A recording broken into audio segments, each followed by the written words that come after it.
প্রিয় দর্শক, আমি এক জায়গায় যেতেছি। যাওয়ার পথে দেখলাম অনেক মানুষের সমাগম। এই জায়গাটা হচ্ছে কাপাসিয়া ব্রিজ। ব্রিজটা অনেক দিন হচ্ছে আছে। তো এই ব্রিজে বিকাল হয়েছে না কেন, প্রায় 4টার দিক, মানে রোদ আছে। ঠান্ডা পড়লে আরও বাড়বে। সন্ধ্যা পর্যন্ত আমার মনে হইতেছে ব্রিজে জায়গা হবে না। এখন বিকাল 4টা, প্রচুর লোক। আমি তো এক সাইড করে দেখাইতেছি, তো দুই সাইড একসাথে দেখাইলে আর লোক বেশি দেখা যেত। মানে এক সাইড একটা অন্য সাইড এরকম কভার করে করে দেখাইতেছি। প্রচুর লোক নদীর উপর দাঁড়িয়ে সেলফি, আড্ডা, গল্প মানুষ করতেছে। তো প্রচুর লোকের সমাগম।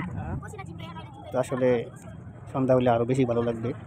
এখন যে সৌন্দর্যটা উপভোগ করতেছে, ঠান্ডা বিকাল হইলে, সন্ধ্যা হইলে আর সৌন্দর্যের চেয়ে বেশি সবাই মিলে আড্ডা দেওয়ার জন্য খুব একটা পারফেক্ট জায়গা।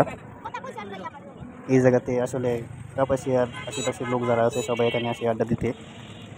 এটা 2-3 দিন যাবত লাগাতার চলবে। আসলে আশেপাশে ভালো কোনো দর্শনীয় স্থান নাই। আরেকটা আছে কাপাসিয়ার মধ্যে মাদুলি বিলাস, আবার কিছু আছে কোম্পানি শহর, এই পার্কও আছে, কিন্তু এটি